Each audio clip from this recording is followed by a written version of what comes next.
일단 제 일 경우를 말씀드리자면 전업 자녀 약 20년 정도 해봤고요. 쿠팡 알바 하루 해본 엄청난 경험이 있습니다. 저 어떻게 이 알바를 시작을 하게 되었냐. 그냥 전업 자녀인 김에 알바를 구하려고 했죠. 왜냐면 아무것도 안 하면 그냥 집에서 아무 쓸모가 없으니까. 근데 안 구했어요, 알바를. 아무것도 안 구하고 그렇게 쓸모없는 인간으로 있었는데 엄마가 갑자기 저한테 자기가 아는 사람이 개꿀 알바를 그만뒀는데 갑자기 그분이 제가 생각났다는 거예요. 그래가지고 제가 그 알바를 하게 되었습니다. 엄마가 굉장히 억울했어요.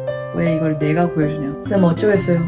일이 그렇게 된 거예요. 이게 무슨 일이었냐. 정식 명칭은 데이터 라벨링이라고 하는 일이에요. 오전 9시부터 6시까지 회사를 가서 일을 하는 거고요. 그러니까 쿠팡 알바같이 되게 단순한 일을 모니터로 하는 그런 일이라고 생각을 하시면 돼요. 제 알바 환경을 말씀드리자면은 그러니까 제 개인 책상이 있고 거기에 모니터 2대가 있고 키보드랑 마우스 이렇게 있는데 이키보드랑 마우스는 제가 제 거 알아서 갖고 왔고요. 그리고 엄청나게 큰 장점이 넷플릭스나 유튜브를 계속 볼 수 있었어요. 그래서 각자 다들 헤드셋이나 이어폰 같은 거 갖고 와가지고 이렇게 누르면서 알바를 했던 기억이 있는 매우 개꿀이었습니다. 제가 한 번도 제대로 된 알바를 해본 적이 없잖아요. 제대로 뭔가 내 노동이 돈으로 치환되는 그런 느낌을 한 번도 겪어본 적이 없단 말이에요.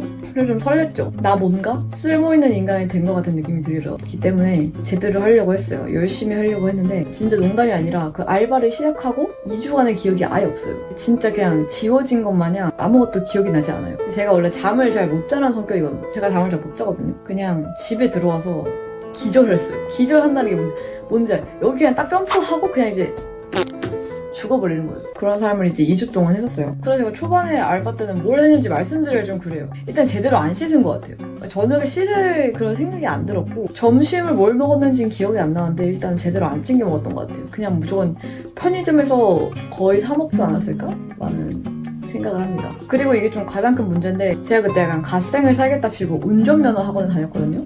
그래서 이제 일이 끝나면 되게 가까운 한 10분 거리에 있는 운전면허 학원에 가가지고 7시부터 9시까지 훈련을 받고 돌아왔어요. 그러니까 집에 오는 시간은 한 9시 반이었던 거죠. 미쳤다고 그걸 했어요. 2주 동안.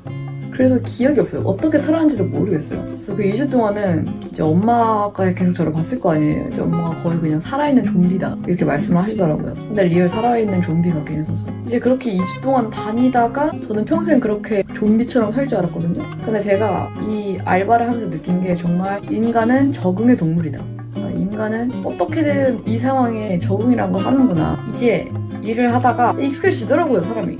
아무리 힘들어도 그 8시에 일어나서 준비를 해가지고 일을 갔다가 그리고 돌아오는 그 루틴이 익숙해져서 또 하다 보니 해볼만 하더라고요. 그래서 이제 계속 하게 되었던 것 같아요. 2주가 지나니까 9 to 6에 꽤 익숙해지고 그 다음에 퇴근 시간을 꽤 즐기기 시작했어요. 그리고 특히 운전면허를 공부를 안 해서 굉장히 시간이 많이 늘어났어요. 그게 굉장히 좋은 부분이었죠. 그리고 PT도 다시 시작했습니다. 원래 PT를 했었는데 너무 피곤해서 아예 못 갔거든요. 근데 확실히 2주 정도 지나니까 익숙해지더라고요. 이때부터 좀 기억이 납니다. 그래서 지금부터는 제가 이런 알바지만 어쨌든 회사라는 거를 약간 해본 거잖아요. 이 회사를 다닌 게 어땠는지 저한테 20대 초반에 완전 머리에 피도 안 마른 사람이 어떻게 느꼈는지 한번 이야기를 해보도록 하겠습니다. 빠빠빠빠빠 일단 출퇴근이 너무 신기했어요. 내가 출퇴근이란 걸 하다니. 태어나서 제가 출퇴근이란 걸 할 줄 몰랐거든요. 나는 언제나 학생이었는데 말이야. 그래서 좀 나이가 들었다는 거를 실감했고요. 특히 출근이란 게 있잖아요. 그럼 출근을 하려면 일어나야 되잖아요. 저도 되게 많이 봤죠. 이 유튜브에 나오는 그런 갓생 브이로그들 되게 열심히 살잖아요. 저도 그런 갓생을 살 줄 알았어요. 아침에 일찍 일어나서 약간 빨리 출근을 하고 아침에 막 모닝 루틴 막 이런 것도 하고 그냥 걔같이 엄마가 매일 깨워줬던 것 같아요. Shout out to my mom. 너무 힘들어요. 아침에 일어나는 게 말이 안 돼. 너무 피곤해요. 왜냐면 내가 퇴근을 해서 피곤한데 그것도 빨리 일어나서 다시 출근을 해야 된다는 게 말이 안 된다. 그래서 이제 출근은 어떻게 했냐. 제가 출근하는 방식이 이제 2가지가 있었어요. 많은 직장인분들이 그러겠지만 첫 번째는 지하철이고 두 번째는 버스였는데요. 이 버스에 출퇴근을 하면서 그리고 제가 인생을 살면서 느끼는 게 있거든요. 제가 초등학생일 때는 세상에 초등학생밖에 안 보였고 중학생일 때는 중학생들밖에 안 보였고 막 고등학생 때는 고등학생들밖에 안 보였는데 출퇴근을 하니까 출근하는 사람들이 너무 많은 거예요. 특히 버스에 사람이 그렇게 많은지 몰랐어요. 진짜 너무 매일 아침 막 찡겨서 가고 들어가기도 힘들고 우리 동네에 출근하는 사람이 이렇게 많았구나. 그리고 심지어 이제 아침에 굉장히 비몽사몽 하잖아요. 어제 퇴근하고 막 비몽사몽하고 출근하기 싫다 이러면서 좀비처럼 그냥 간단 말이에요. 좀비처럼 가다가 한 정거장 놓쳐요. 그럼 한 2번 정도 있었어요. 2번이나 놓쳤어요. 그럼 왜냐면 아침에 또 한정거장 놓쳐가지고 여기서 내려야 되는데 여기서 내린 거잖아. 그래서 내가 달리는 거예요. 그냥 달리고 막 회사를 출근했는데 그냥 너무 피곤해. 나 지금 땀에 막 젖어 있고 막 뛰는 것도 너무 힘든데 다시 출근해야 되고 일해야 되고 그런 슬픈 경험이 있죠. 그리고 지하철은 꽤 빠르거든요. 버스로 가는 시간이 한 30분이라고 하면은 20분이면 가는 것 같긴 한데 일단 지하철이 좀 안 좋은 게 그걸 해야 돼요. 환승을 해야 돼요. 버스는 그냥 가는 건데 무엇보다 계단이 너무 높아. 이렇게 된 계단을 이제 계속 올라가야 되는 거니까 진짜 계단이 그렇게 높은지 몰랐어요. 출근할 때 지하철을 사용하니까 너무 힘들더라고요. 저는 개인적으로 버스를 선호합니다. 그리고 퇴근할 때 제가 맨 처음 퇴근할 때 저 진짜 제 눈을 의심했어요. 그 지하철역 앞에 사람들이 서 있는데 그러니까 출근할 때는 한 두세 명 이렇게 있다면은 퇴근할 때는 한 10명이 서 있는 거예요. 한 문 뒤에 10명이 이렇게 서 있어요. 지하철 막 구궁구궁 하고 들어오는데 사람이 꽉 차. 어떻게 들어가라고. 그러니까 진짜 이렇게 찡겨서 가는 거예요. 근데 이런 드라마 같은 거 보면은 제가 이제 회사 같은 거 다니기 전에 드라마 같은 거 보면 사람들이 진짜 찡겨서 다니잖아요. 근데 뭔가 그 드라마의 주인공이 된 것 같은 기분? 이런 말씀을 좀 드리고 싶고요. 되게 찡겨서 가. 생각보다 되게 찡겨서 가더라고요. 근데 놀랍게 이것도 하다 보면 익숙해진다. 이것도 신기한 것 같아요. 참 인간이 정말 적응의 동물이라는 생각이 다시 들고요. 그리고 출퇴근할 때 좀 심심하잖아요. 그러니까 저는 출퇴근할 때 저는 뭘 했냐면은 일본어 공부를 했어요. 간단한 말하기나 듣기 정도는 할 수 있거든요. 읽고 쓰기를 못해요. 근데 쓰기 정도는 바라지도 않고 읽기는 좀 하고 싶은데 히라가나랑 가타카나 외우기가 힘들잖아요. 그래가지고 출퇴근에 뭐 할 것도 없고 그래서 일본어를 공부해서 제가 사용한 거는 바로 이 마루 일본어라는 어플을 사용했고요. 이걸로 이제 히라가나를 뗐죠. 이제 마루 일본어 어플이 그냥 무한 테스트 방식이거든요. 그냥 내 뇌에 그냥 무한으로 테스트를 해. 너 아니었어? 그냥 뇌를 엄청 패요. 그냥 뇌를 엄청 패. 그렇게 제가 그렇게 히라가나를 외웠고요. 이제 히라가나 외우면 좀 재미없잖아요. 나는 이제 전체적인 문장 같은 거를 외우고 싶단 말이야. 그래서 유스피크란 어플을 사용을 했어요. 근데 가타카나가 너무 많더라고, 일본어에. 가타카나 외우기 싫었거든요. 그래서 마루 일본어로 다시 가타카나도 공부했습니다. 근데 가타카나는 전부 공부하지 못했고 가타카나 공부하다가 알바가 끝난 것 같아요. 그리고 진짜 제가 출퇴근하면서 가장 후회하는 게 기후교통카드를 사용하지 않은 거예요. 저는 교통비가 진짜 그렇게 많이 나올 줄 몰랐어요. 저는 청년이니까 기후교통카드가 한 55,000원 정도 한단 말이에요. 근데 제가 한 달 동안 나온 게 94,450원이 나왔어요.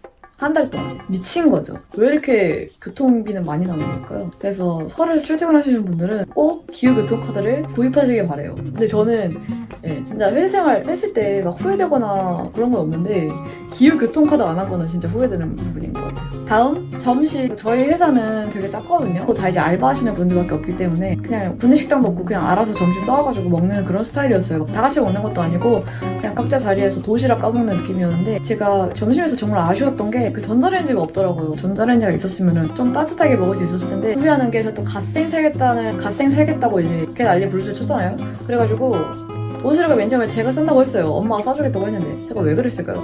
그래가지고 망했어요, 제 인생이. 왜냐면 맨날 귀찮아서 안 싸웠거든요. 나중에 엄마가 싸갖고 또 갓생을 살겠다 치고 닭가슴살 샐러드를 점심마다 먹었어요. 근데 그렇게 맛없는 건 아니고 제가 사용한 제품은 바로 얘네 두 개를 사용해가지고 얘네들을 사용해서 닭가슴살 샐러드를 많이 먹고 근데 이제 먹다가 질리더라고요. 그러다가 이제 엄마가 싸주는 김치볶음밥이나 그런 일반식 같은 거 먹었습니다. 아까 먹는 스케줄을 어떻게 되냐면 아침을 스킵해요. 왜냐면 아침에 귀찮아요. 일단 늦잠 자가지고 아침 스킵하고 점심은 도시락 먹고 그럼 이제 12시부터 6시까지 아무것도 안 먹잖아요. 물 같은 거만 마시고 아니면 진짜 가끔 이제 간식 같은 거 먹고 이제 그러면 저녁 때쯤 되면은 그냥 약간 정신이 식욕에 그냥 받쳐져 있어요. 전 집에 가서 이제 밥을 먹잖아요. 그 밥을 먹기 시작한 기억이 없어요. 그냥 어느 순간 눈을 떠보니까 이 밥이 좀 비워져 있는 거예요. 진짜로다가 그냥 그래요. 매일 그랬어요. 저녁에 정말 걸신에 들린 듯이 그냥 갑자기 확 먹고 눈 떠보니까 사라져있는 그런 삶을 지속했다. 점심을 잘 챙겨 먹으시라는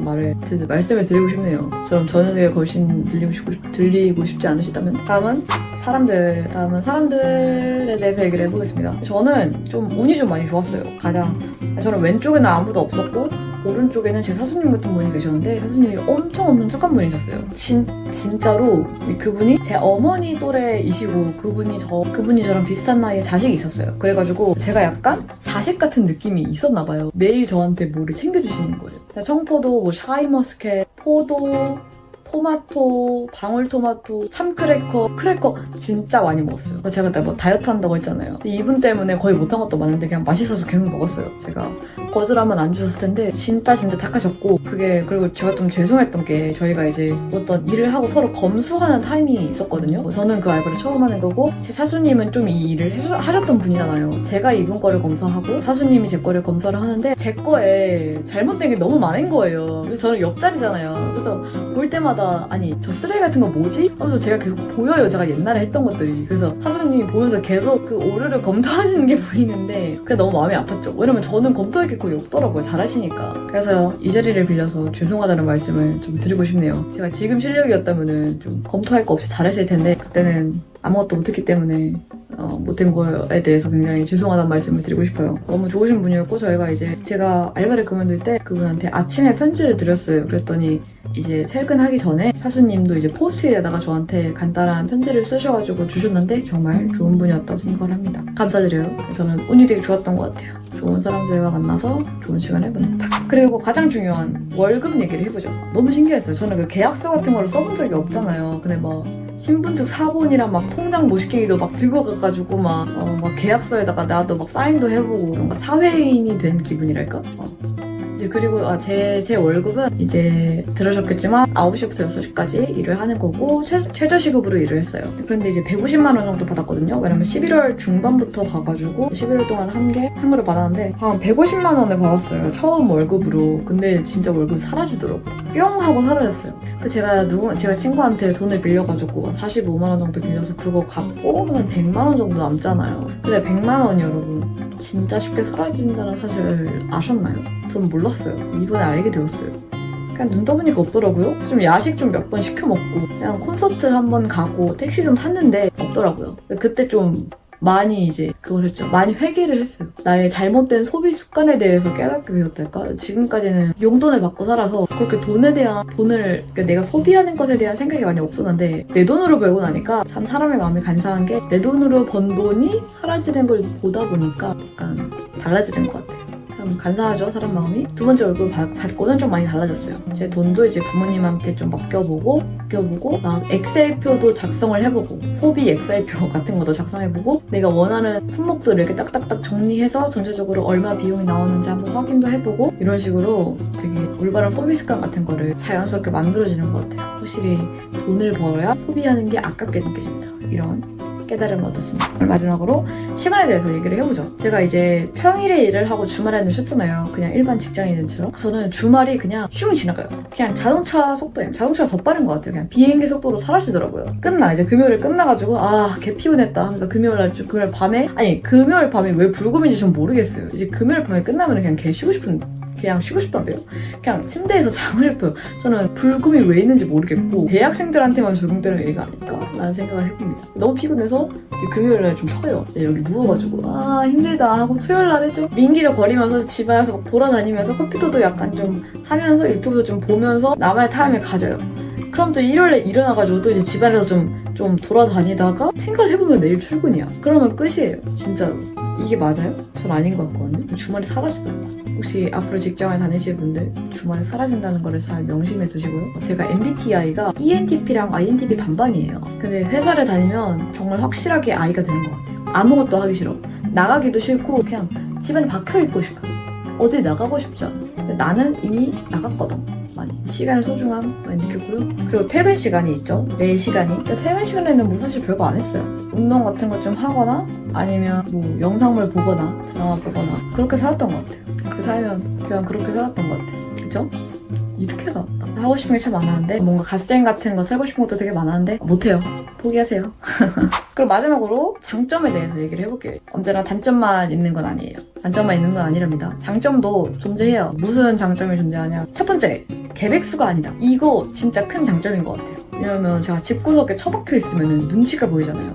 아무런 쓸모가 없는 인간이 되기 때문에. 하지만 내가 밖에 나가 있는 것만으로도 눈치를 보지 않을 수가 있고, 무엇보다 그걸로 돈을 번다는 것 자체가 그 눈치를 보지 않아도 되는 상황을 만들어 주는 거죠. 아주 큰 장점으로 작용한다라는 거고요. 두 번째는 규칙적인 생활이 가능해요. 시간이 막 개인 시간이 너무 적고 주말이 없고 막 이런 얘기를 했지만, 제가 진짜 극피라서 규칙적인 생활이 아예 불가능하거든요. 9시부터 6시까지 일을, 그리고 내일 일이 있으니까 빨리 자고, 회사가 끝나면은 바로 PT에 가고, 이런 식으로 출근과 퇴근 9시부터 6시까지 일을 한다는 그런 시간적 기준이 있으니까 그 기준에 맞춰서 다른 내 삶을 이렇게 조절을 할 수 있었던 것 같아요. 일이 없었으면 되게 피처럼 아무것도 안 하고 막 이렇게 살았을 텐데, 확실히 하루에 시간적 기준이 있다는 게 꽤 좋긴 하더라고요. 그래서 제가 원래 회사원을 별로 안 하고 싶었는데 이 시간의 기준이 있으니까 조금 할만한 것 같기도 라는 생각을 했었는데, 그래도 안 하는 게 제일 낫겠죠? 집에서 자고만 싶어요. 마지막 세 번째, 돈 관리 개념이 생긴다. 이건 제가 방금에도 말씀드렸는데, 확실히 내가 벌고 내 돈이 사라지는 걸 느끼다 보니까 소비 습관에 대한 거를 계속 자연스럽게 신경을 쓰게 돼요. 쓰고 싶지 않아도 신경을 쓰게 된다. 그래서 내가 스스로 벌면은 자연스럽게 돈 관리에 대한 개념이 생긴다. 이 부분은 아주 좋은 부분이다 라고 말씀을 드릴 수 있겠죠. 특히 그러니까 저는 이제 대학에 들어가거든요. 직장인 생활을 청산을 하고 대학을 들어가기 전에 이런 경험을 했다는 게 아주 좋은 것 같아요. 소비 습관도 만들고 돈도 있고 하니까 제가 너무 피곤하고 힘들다고 말하긴 했지만 되게 너무 좋은 경험이었고요. 대학을 가기 전에 알바하는 건 아주 좋은 일입니다. 그러면 다음 영상에서 봐요. 안녕!